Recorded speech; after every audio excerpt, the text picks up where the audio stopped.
So today is December 24th, 2025. 50 years ago today, 6:15 in the morning, I was born in the Phoenixville Hospital in 1975. And I'm doing what I do every birthday now for the past probably, I don't know, 15 years or so. I don't know. It's been a while. If the roads are clear, there isn't any salt on the roads, and sometimes if there's salt but at least it's dry, I'll go out and I'll take a ride. And I call this my birthday ride. I get out alone normally. Sometimes I'll bring the family. Usually I'll go alone and I'll just reflect on the past year and just get out and enjoy my 1938 Buick. Call the Buick Al Capone. Sometimes I call it Capone, but anyway, that's a car guy thing. But I felt like, being that it's my 50th birthday, half a century, I probably don't have another half century left in me. I'm starting to feel the pain and arthritis here and there, and realizing that my days are numbered, and that the end will come. And so today I just kind of wanted to reflect a bit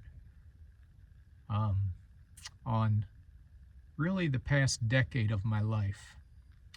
You see, when I was turning 40, 2 weeks before my 40th birthday, Bijal and I, for a number of years, were heading to her parents' house, and just hasn't worked out the past few years.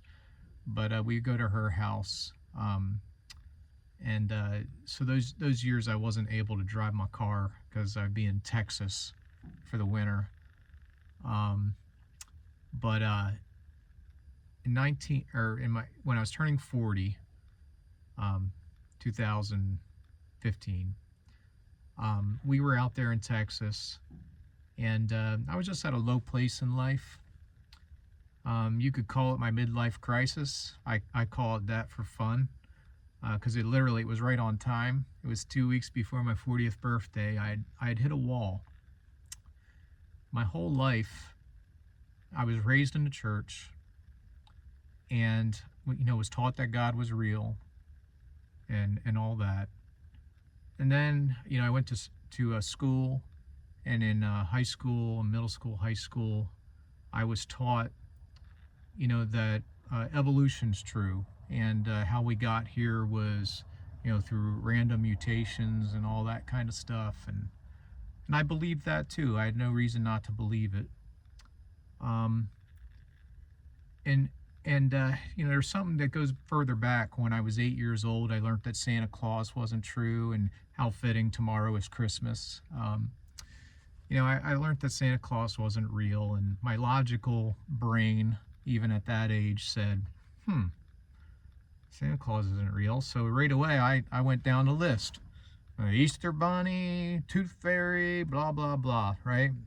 Questioned my mother on all of them. She said, well, yeah, they're not true. And then I got to God. I got to the final one on the list. I said, and God's not real either. She says, oh no, God's real.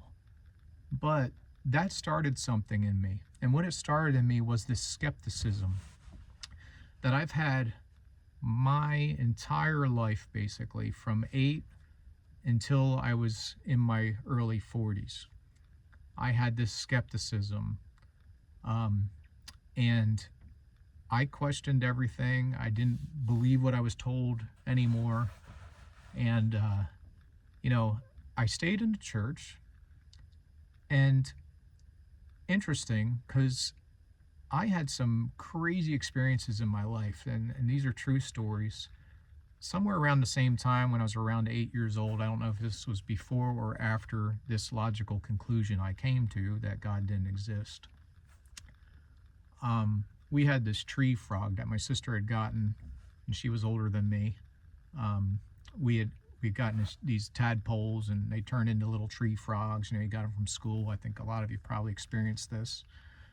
And one of them My sister, I think, was handling it, and it jumped out of her hand, hit our kitchen floor, and boom, no more breathing, lifeless, no heartbeat, and in these little frogs, you could see everything. And my mom picked it up and was holding it upside down in her hand, and so we could see it wasn't breathing, we could see it wasn't moving. And we're grieving, we're crying, and after a few minutes, she says, well, why don't you pray to God? Maybe he'll answer your prayer and it'll come back to life. Pretty bold thing for my mother to say. And so my sister and I, well, we went right into it. Yeah, God's real. Boom. We're gonna pray for this, and this is gonna happen, We prayed for it in faith believing, and as soon as we were done praying, that frog began breathing and heartbeat came back, and it was just normal and fine. Okay? Take that for what it's worth. This really happened in my life, okay? When I was 19, I've been going through a season with God. Again, I'm a skeptic through this whole time, but God was really dealing with me on my faith. And I was at Creation Festival. Amy Grant was singing on the stage, and I wasn't really into Amy Grant because of some things that were going on with her at the time, and just wasn't real happy with her as an artist and what she was doing. So I wasn't really into her, and there was like 120,000 people there at the show, and I was kind of walking through the back aisle way behind the crowd there, just kind of taking it all in. And I came around down the right side of the stage and down towards the stage where there was a prayer tent. And this prayer tent was 24/7. I mean, people were praying there all the time.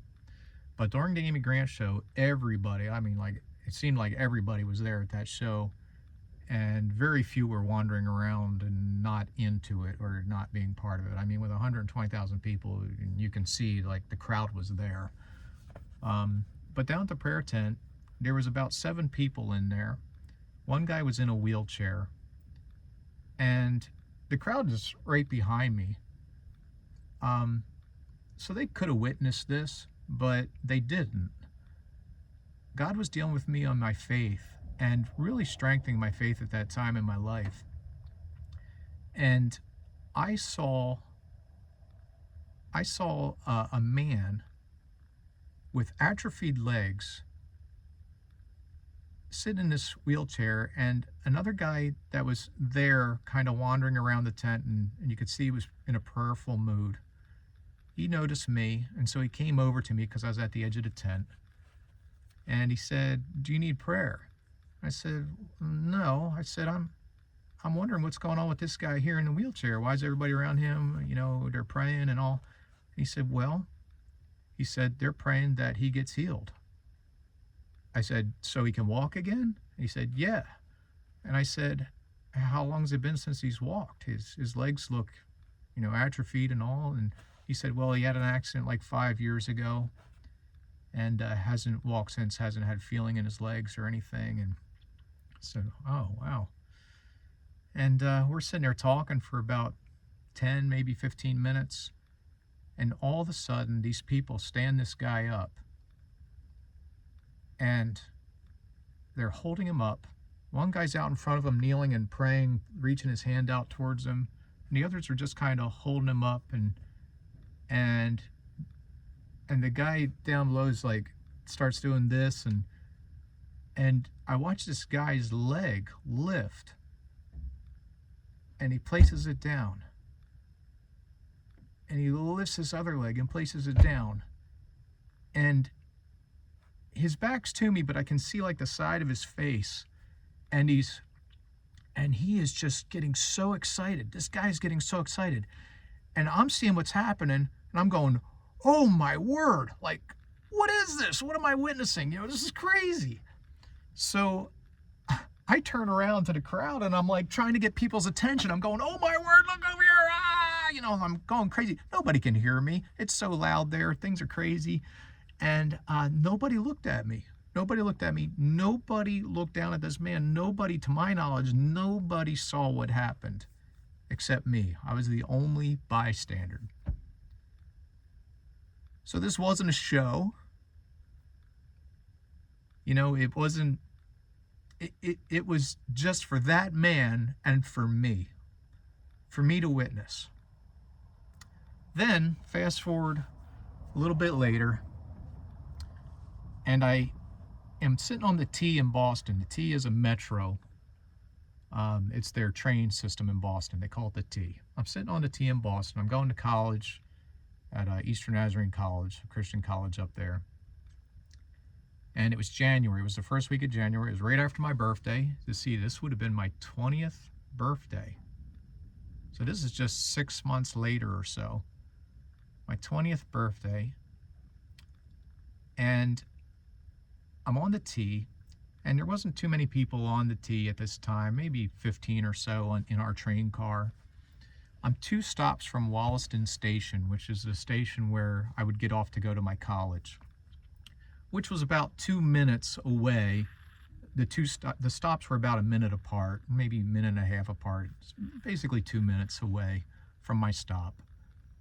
And as my eyes scan the train car, I see this gentleman on the other side who is full of muscles, wearing headphones,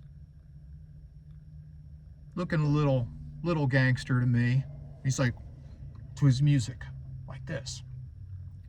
The second my eyes caught him, I heard the most distinct thing I've ever heard in my life. And this voice said, I want you to talk to him.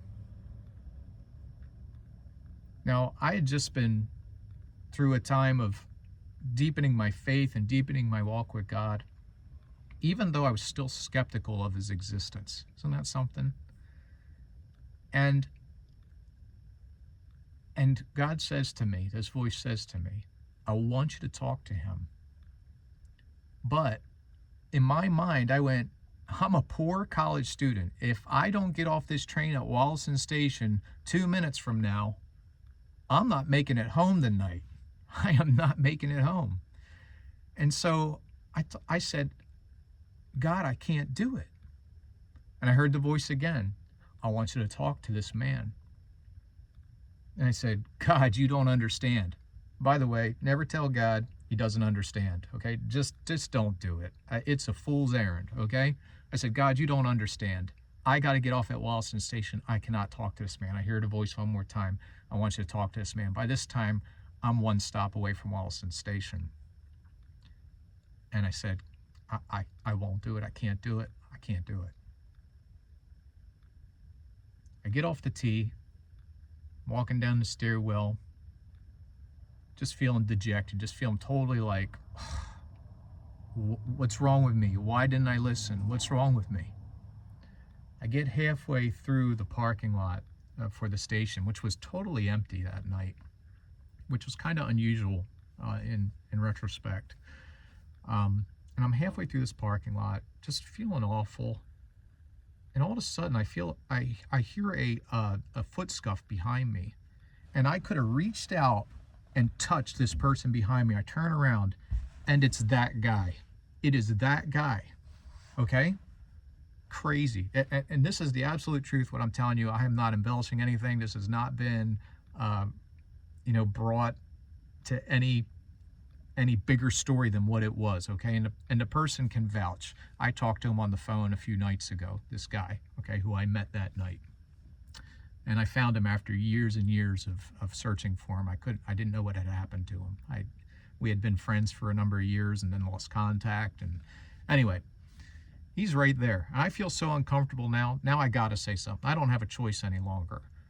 God intervened and said, you're talking to this man, okay? So I turn around, and I go, hey, my name's Farrell. What's your name? And he says, oh, and he gives me his name, right? And he's kind of shocked that I talked to him. And his whole demeanor changed, and he was actually a really nice guy. He said, hey, what are you doing? Well, I've never been off this stop before. I'm going down here to find this, and we just talked on the phone the other night. I didn't remember it was a CVS. He said it was a CVS down there. I just knew it was a general store, and I knew exactly where it was. He said, well, it's just the other side parking lot here. I'll show you where it is. So we walked down there and show him where it is. And I said, so when you meeting this person? He says, well, 3 hours from now. And I said, well, you know, you got quite a bit of time to kill here. What are you going to do? He says, I don't know. I guess I'll just hang out here and just kind of walk around a bit and be back here at 3. And, you know, it's winter time. It wasn't too cold of a night, but it, you know, Boston can be pretty cold and windy. But it wasn't too bad. And I said, well, you know, rather than just standing around here kind of poking around for 3 hours, why don't you come down to where I'm going? I go to college 5 blocks from here, and you're welcome to come, and let's hang out. He says, really? It's like, okay.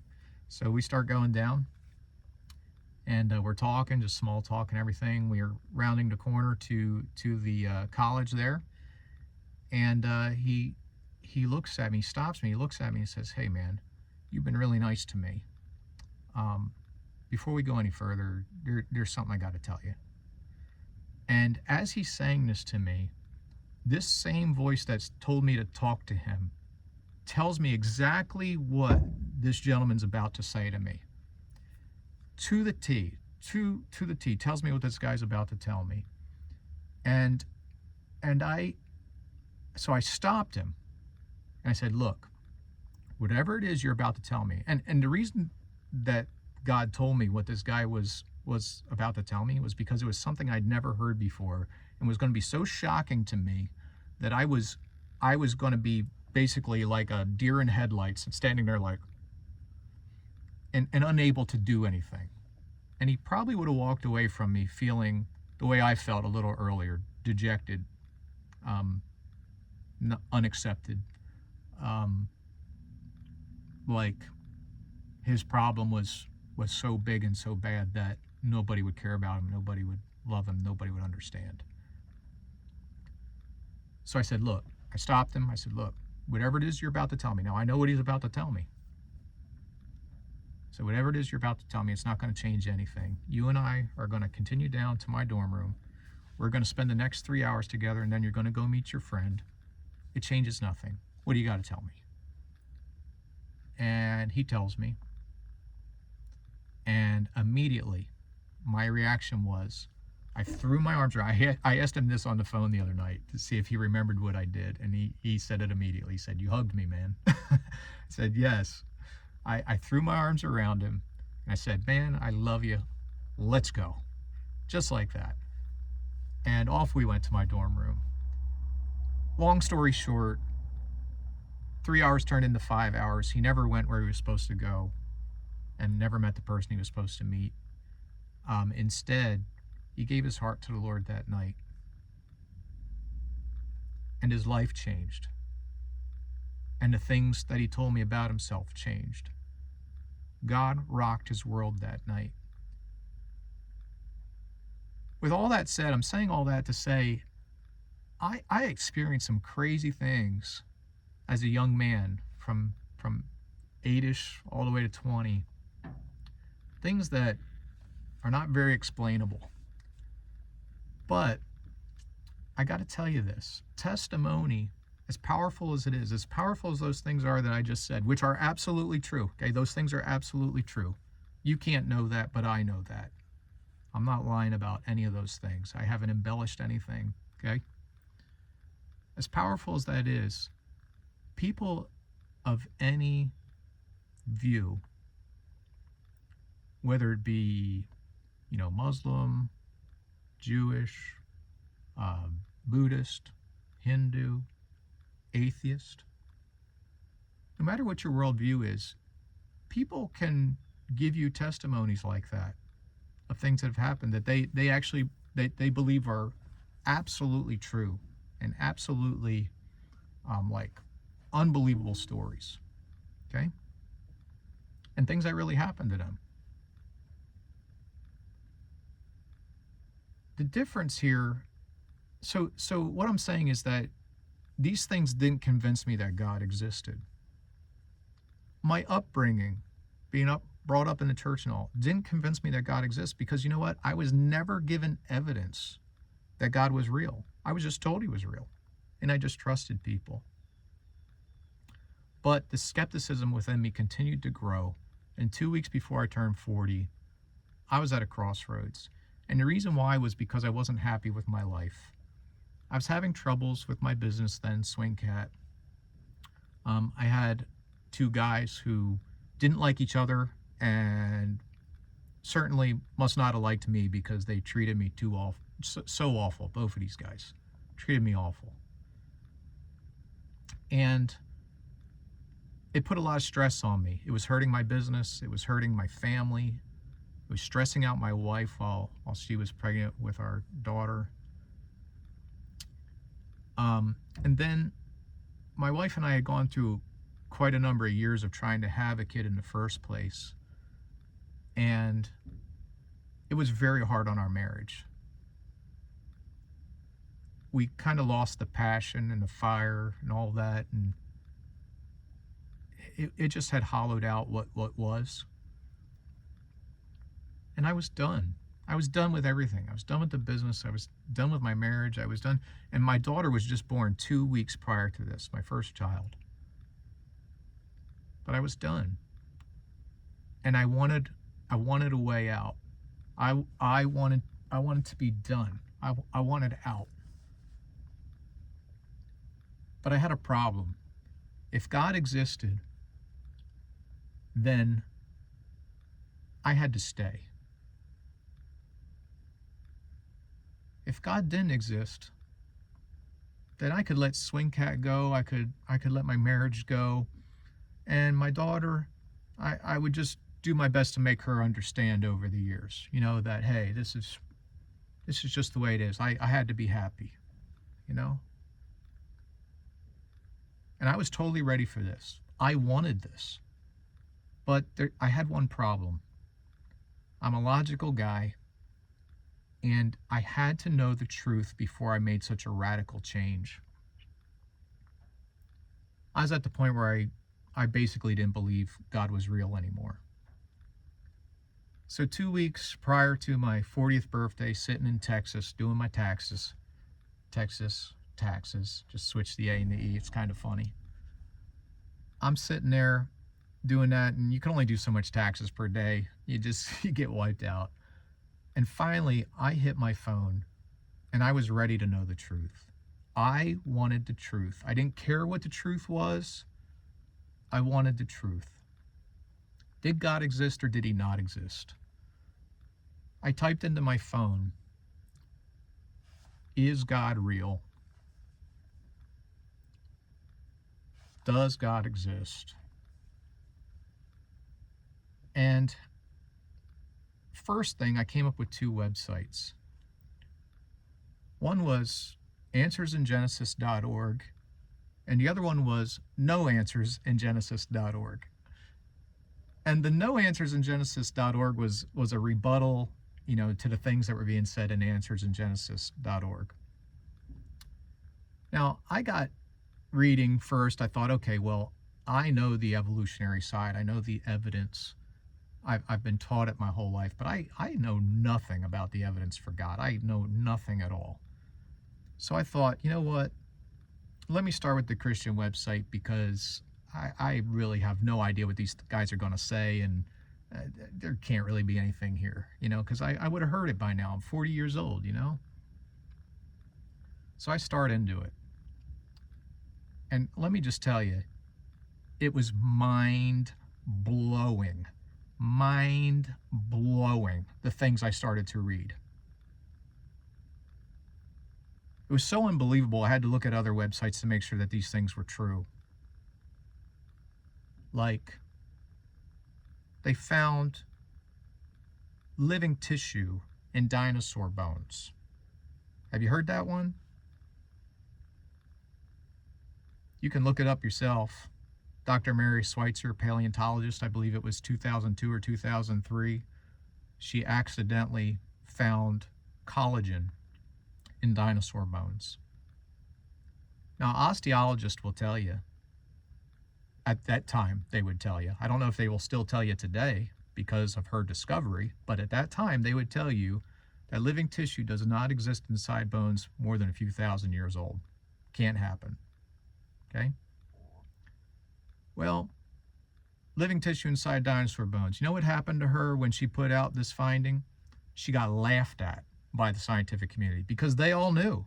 They all knew, her colleagues, they all knew that you're not going to find living tissue inside dinosaur bones because dinosaur bones are 65 million years old. Right, right, right, right. Well, that's what I believed. But I'm reading this and I'm going, wait a second. Well, that kind of puts a wrench in the monkey works there as far as how long ago dinosaurs went extinct. Or, that's kind of interesting, right? So, I look further. She does more research, by the way. A few years later, she puts out even more findings, and they find out that she finds like 20 different living tissues, including partial strands of DNA in dinosaur bones. Enter the world of Jurassic Park, huh?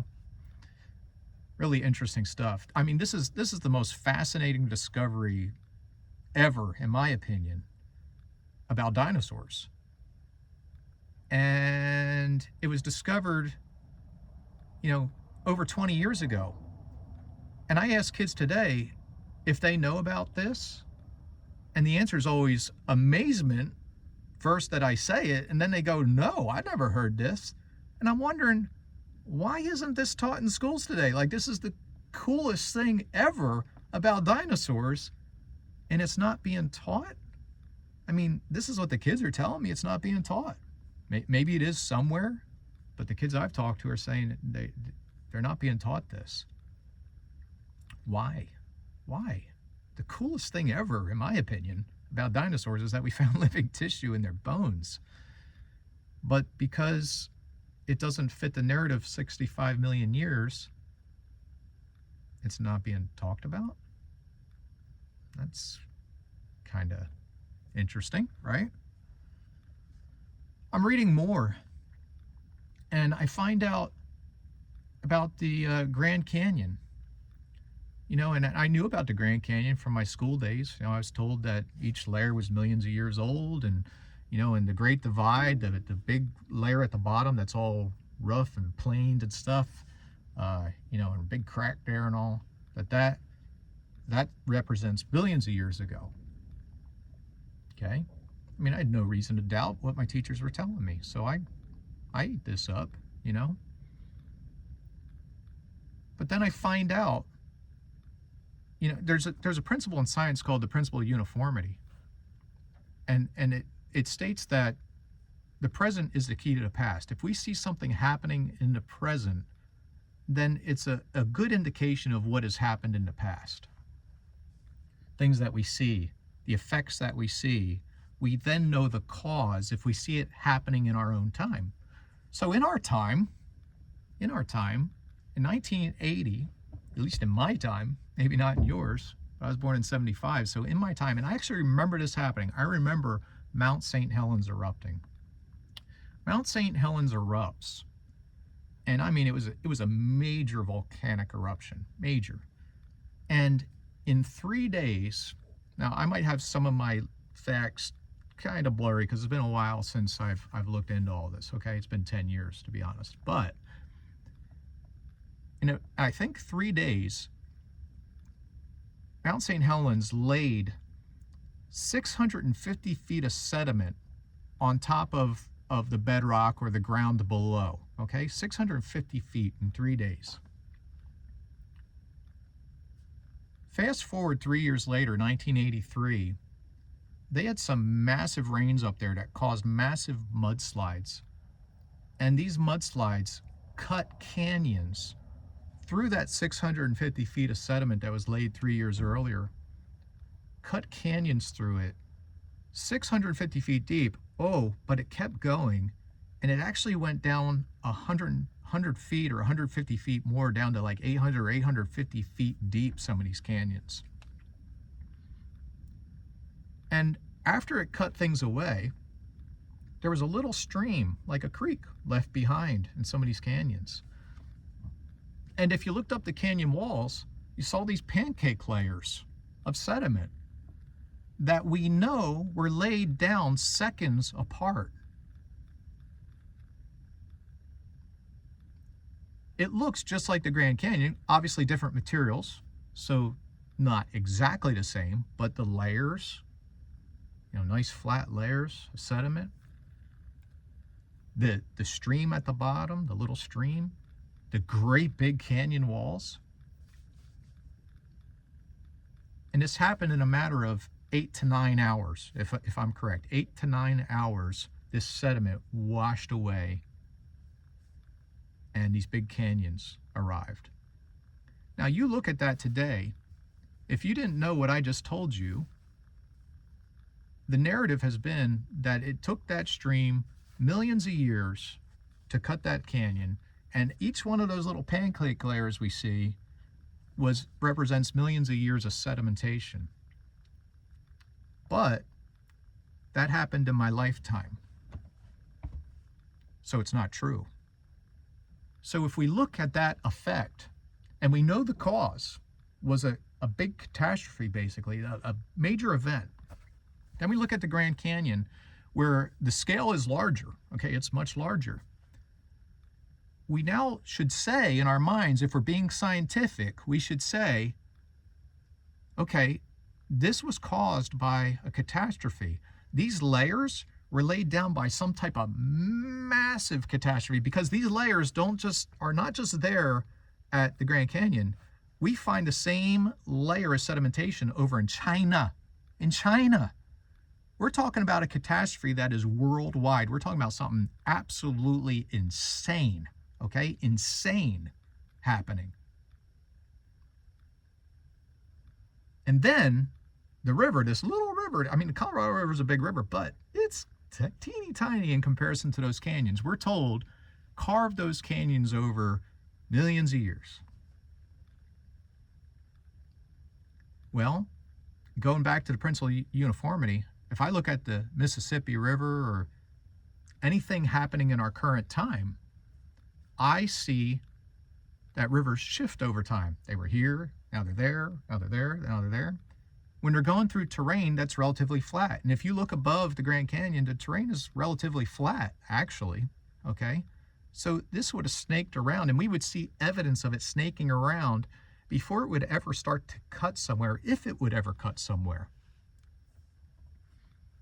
None of that's there. Instead, what we see is an ancient lake bed above the Grand Canyon that appears like it drained through the Grand Canyon. Okay? So first off, we got all this sedimentation in layers that we know, in our present, in principle of uniformity, in our present time, can happen through catastrophe, through major event that goes all the way around the world, by the way. So this is a major event that was all the way around the world. We find all this sea life in the layers, okay? We find all kinds of different mammals through the layers. We find trees going through many millions of years of layers, straight up like this, okay? We find whales, bones that go through layers that just happen to sit there for millions and millions of years until they were buried and didn't get scavenged, didn't rot away, didn't fall apart, we find incredible things that don't make sense with the paradigm we've been taught, but make total sense if there was a catastrophe. Matter of fact, you don't get a fossil unless the animal that has died is buried very quickly. Has to be buried immediately, basically. Has to happen right away. You certainly don't get a fossil that's intact, where all the vertebrae are lined up and the spine and everything's there. You don't get that unless that thing was buried, boom, like that, as it died or immediately following its death.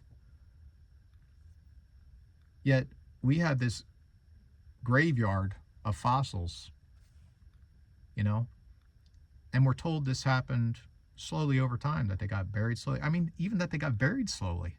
It doesn't make any sense. None of it makes sense. And let me say this.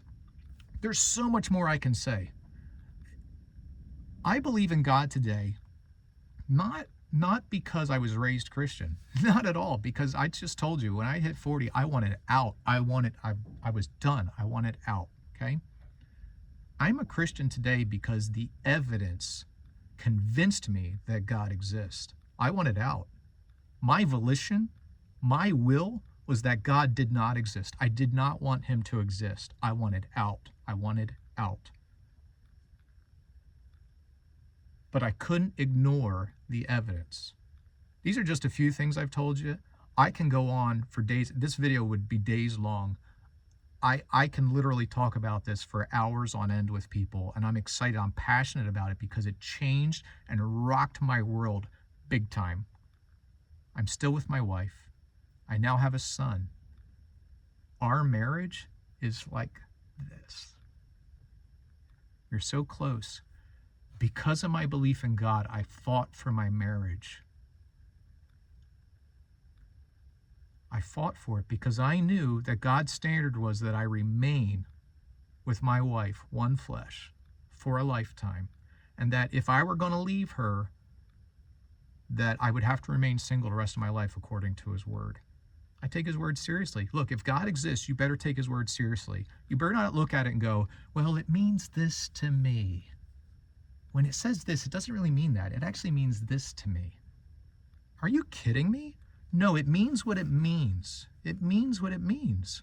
If he's real, you better take it seriously. And I took it seriously once I realized he's real. I can't get around it. There was no way around it. He's real. There's so many lines of evidence I can go down, okay? So many lines of evidence I can go down.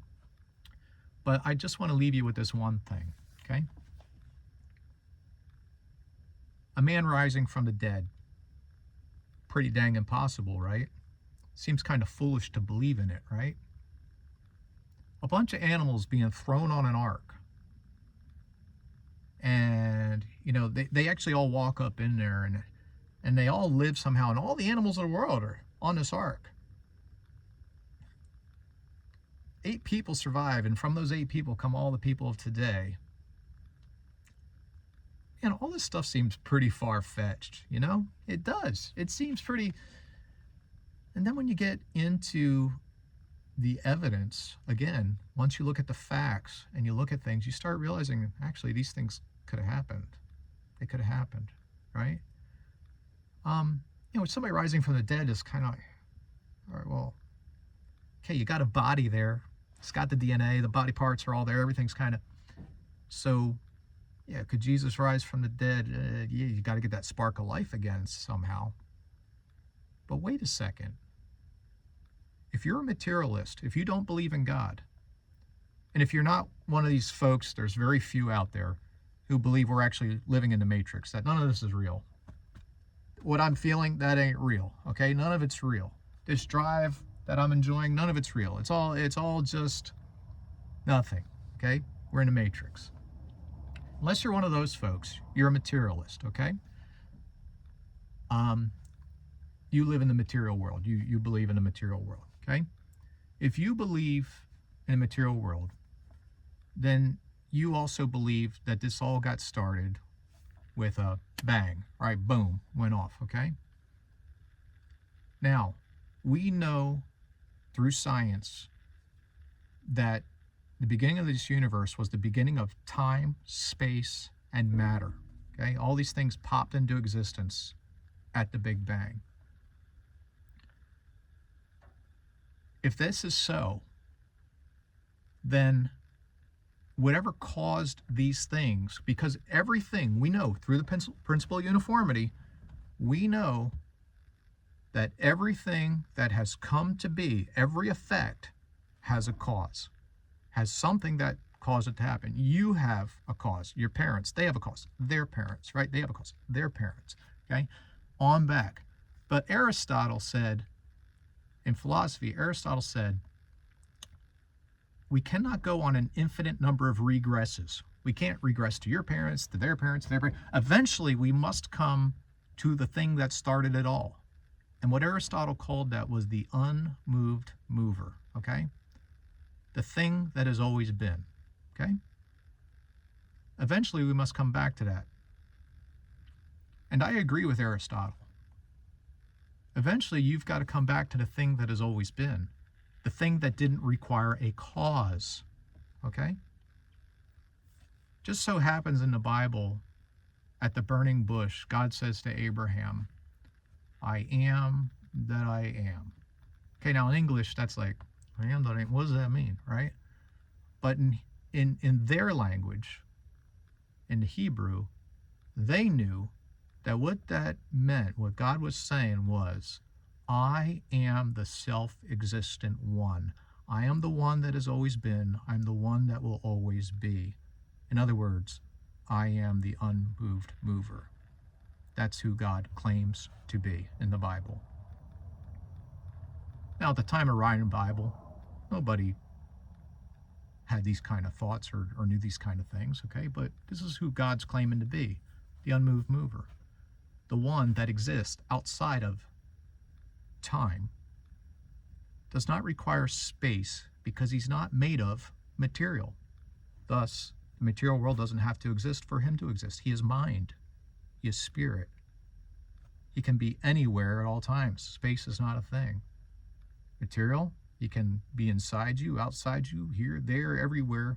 He is spirit. He is mind. Time, he has always been. He will always be. When time ceases to exist, he will still exist. But we know other things from the Big Bang. We know that the fine-tuning of the universe is a major, major thing, okay? This took extreme intelligence. Think about the vastness of the universe. This took somebody mighty, mighty powerful, or something mighty, mighty powerful to do it, okay? Number 6, the 6th attribute of this creator of all things would be that he must be personable, okay? Because the creator of all things, and I said he, yeah, because he calls us his father, but he's non-binary, okay? He's not male or female. He's not like us, okay, in that way. But he is personable. He wants to have relationship.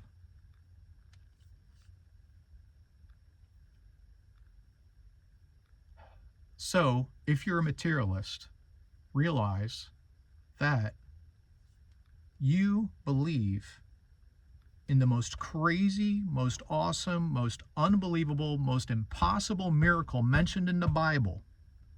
In the beginning, the first verse, Genesis 1, chapter 1, verse 1, right?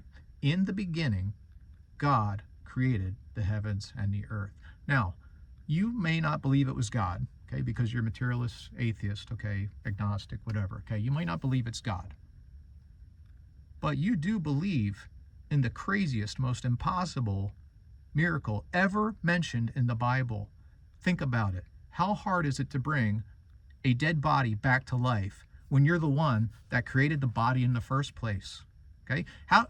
Or say this, how did you get a body in the first place? If you're a materialist atheist, you don't believe in God, you don't believe in anything higher, how did you get a body in the first place? And don't say aliens did it, okay? Because if you go aliens, you're only increasing the need for the unmoved mover, okay? You're only increasing the need for a bigger God who also created the aliens, okay?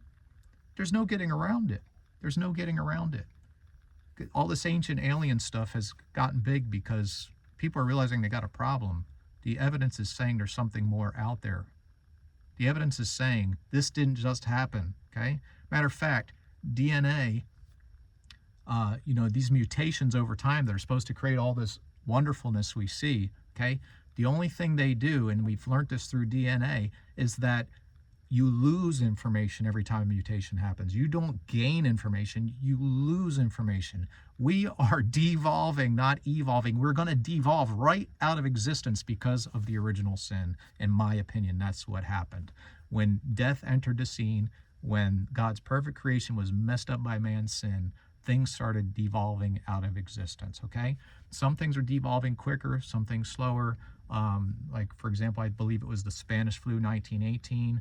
They took that strain of the flu, and a guy was studying it for 30 years, and I think in 2006, I believe it was, it devolved out of existence. The strain he was using devolved out of existence. It had so many mutations that it broke down to the point where it could not exist any longer. Now that's something evolving very quickly. I think each generation is like 30 seconds later. Okay, so it's evolving very, very quickly. But it didn't evolve into something better, and that's what he was studying for. He found that it actually went out of existence. It could not operate any longer because it had so many mutations. That's what's happening to us. That's what I see cancer as. That's what I see our lifespan shortening. Like we look in the Bible and it says somebody lived 900 years. Yeah, I believe it back then. Now I would never believe somebody would live that long now. Our systems are being more compromised, more mutations over time. We're losing abilities. We could have been larger back then. We could have been hairier.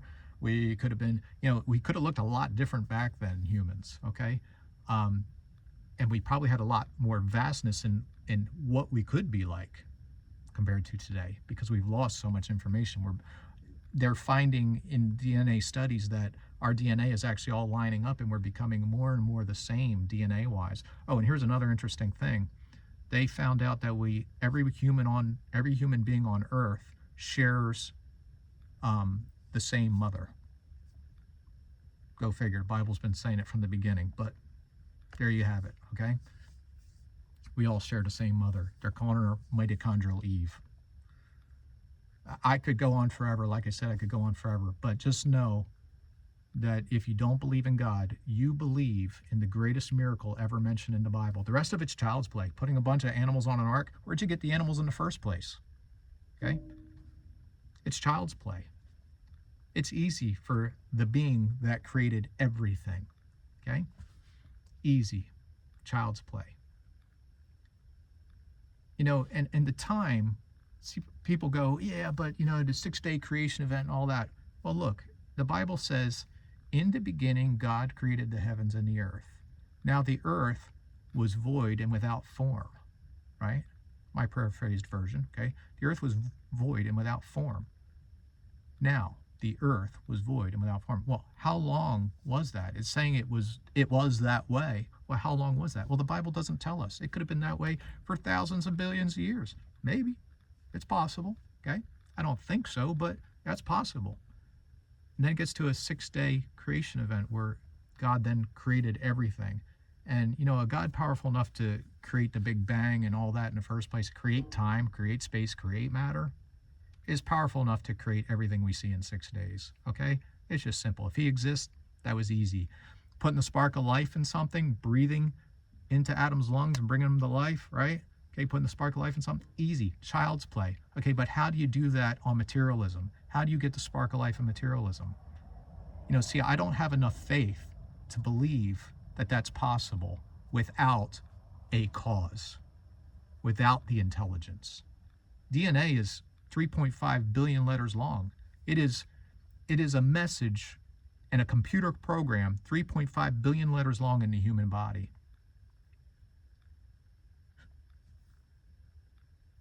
We wouldn't even believe a sign in the woods saying, spring this way, got there by chance. We wouldn't believe that, this sign here just popped into existence.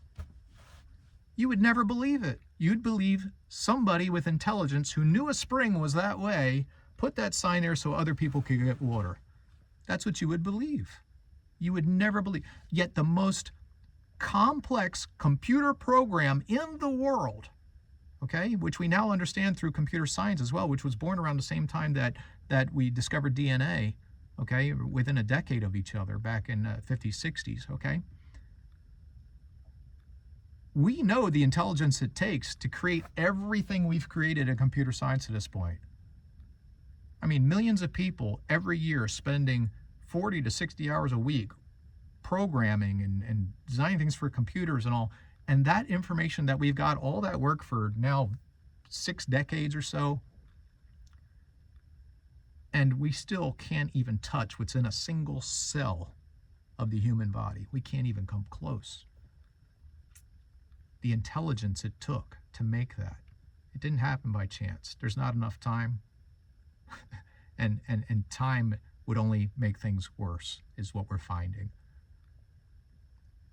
So don't think that me believing in God is a crutch or No, it was hard work. Once I believed in God, it was hard work to save my marriage and to make things better. Okay, it took a lot of will on my part, a lot of doing to get myself back around. Okay, um, it's not the easy road. No, it's the hard road. Okay, because people look at you funny, they think you're weird or something. But I got to tell you, if anybody looks into everything I've looked into, and by the way, I'm still looking into it. I'm 10 years in now, still just looking at all this evidence, poring over philosophy, poring over scientific facts and all, poring over archaeology. I mean, and I am just amazed. And if you're going to ask, well, okay, great, God exists, but what about this religion, that religion, that religion?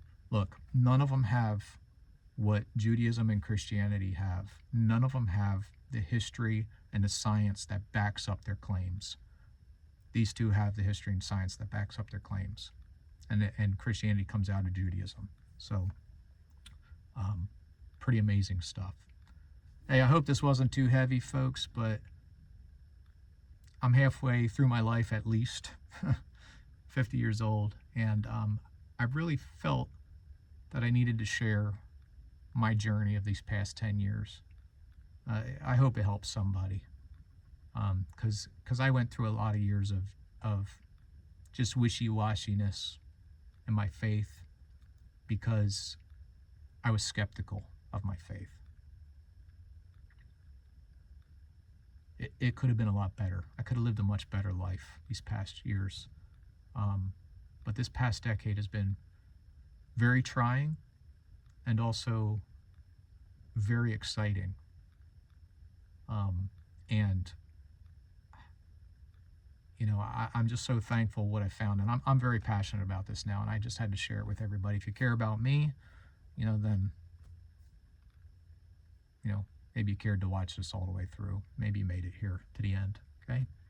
God bless you. I love you. I will always love you. I don't care where you are in life. I don't care what you believe politically. I don't care what color your skin is. I don't care where you stand on issues or anything. I love you. I love you. That's it. And there's not a person. Matter of fact, the two guys that did the damage to me in my business, and really hurt me so bad, and stressed out my life and my wife. And you know what? I've forgiven both of them long ago. Long ago. The one I've made contact with, and we've had pleasant exchanges since.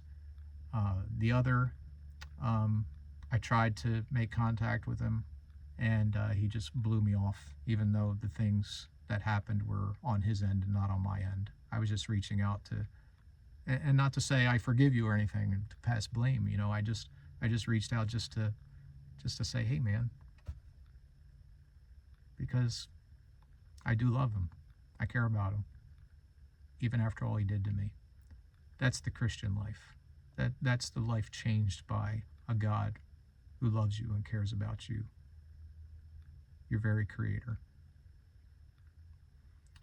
So I know, if I put this online somewhere, somebody's probably gonna make comments, well, the science, this, that, and try to hold back, because this is just my testimony. I'm just giving you what I've experienced for the past 10 years. God bless you. Love you guys.